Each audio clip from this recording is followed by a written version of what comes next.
They seem to be satisfied with what they have, and a lot of good men and some women died over there. Yes. And there were reasons for it. Many Americans did not believe in those reasons, but the government seemed to have some viable reasons for it, but this is not the time to go into it. Yes. When I came back, we decided to get out of the Marine Corps and go into business for ourselves, Kathy and I, and so we decided to go into the sewing machine business. And Sewing machine. yeah, and we called the regional director. We wanted to be someplace in the Pacific Northwest Yes. because my father was here by then. Then I had two aunts and an uncle who lived in that area, plus cousins, etc. So we chose the. Incidentally, by then my brother from Poland joined us. My brother, who was lost for many years in Russia and in Poland, was able to be reunited with us in '65. But so we decided to be someplace in the Pacific Northwest, and we chose McMinnville as the place where we wanted to raise a family and do the business. And of course, I was not much of a businessman. I got involved in politics right away. But that was your field of study Exactly. in Washington. Exactly, and the first few months I was here, I became the campaign coordinator for a state representative and a congressional candidate. I got elected as a chairman of the first congressional district, which included 10 counties. That was before I could even vote yet, because in those days you have to live here for 1 year before you could register. I see. So that was interesting, and about 11 months to a date from the time we got here, I announced that I was going to run for state representative. Now, people thought I was going crazy. I mean, here's a young person who came from someplace else other than here. Yes. Been here less than a year and already announcing for state representative. And it was an interesting campaign. I wound up running against Stan Bond, who beat Bill Rutherford, Jack Nicholson, and 3 other Republican candidates. And I lost that election by 41 votes. Only 41 votes. It's 41 votes is so terrible. You know, if it's 500, it's close, respectable, but, you lost. When you get to under 50, under 100, say, oh God, if only I spent 2 more hours going door to door, if only sent out another mailing. Of course, I was so hurt, gave up politics for the rest of my life. That lasted about 24 hours. I kicked myself in the butt and said, Dad, you silly so-and-so, you've been here a little bit over a year and you got 49.9% of the vote. Now this is a tremendous achievement. That's remarkable. And I thought I was going to have a rematch and I was going to be better prepared next time. So I got a job as the Sergeant at Arms in the Oregon Senate, plus I served on the County Planning Commission.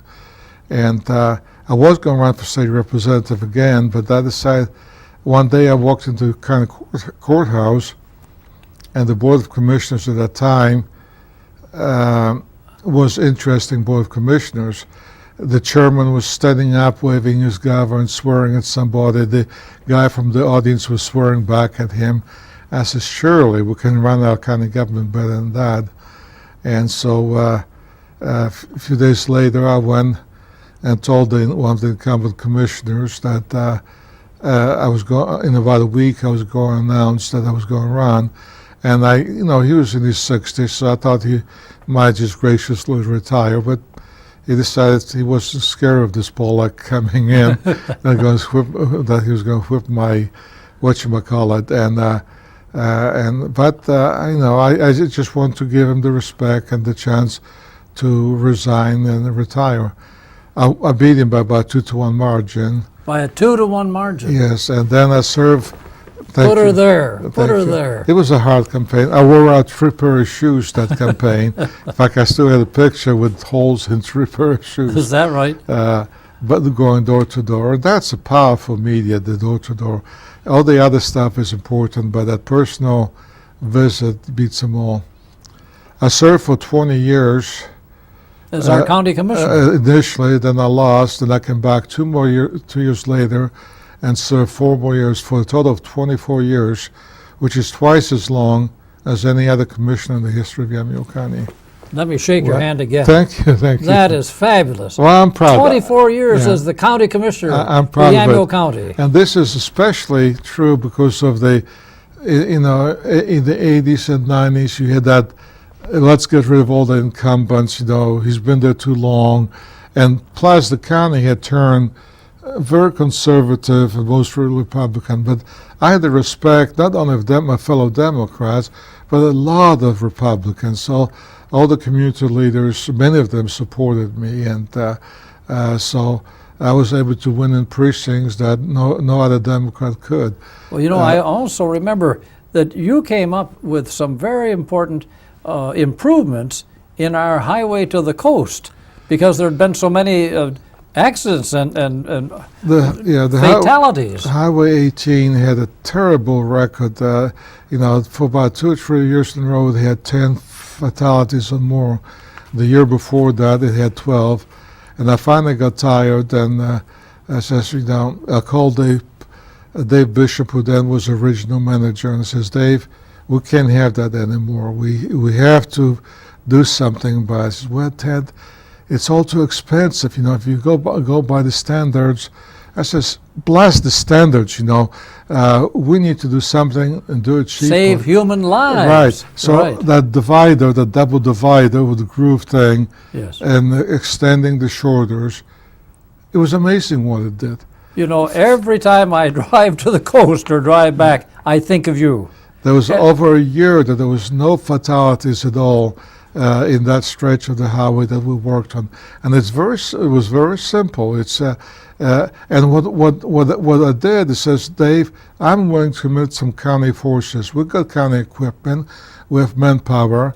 You provide some other manpower and some equipment, and you provide the materials, and we can fix this. We don't have to have a multi-million-dollar fix. We can fix it for a few $100,000 at the most, and we did. And you did it with this cooperation between the county and the state. It was so nice to see the county and the state equipment and workers working side by side. That was the second example of that. We did that on Highway 99W and Riverside Drive. We did the same thing. There was fatalities in that intersection. Once again, the state says too expensive to fix. It says we don't have to go full standards.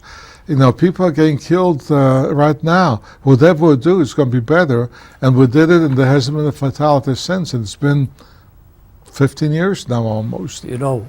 We're glad you're back here working with us, and we want to work with you and, again, have a better Oregon and a better Yamhill County. Thanks very much, Ted. Thank you, Frank. Okay. Enjoy being here. Great. And thanks about your book. We need to have more people reading about a nation destroyed, a family survived, and you're helping us to survive. Thank you. Thank you.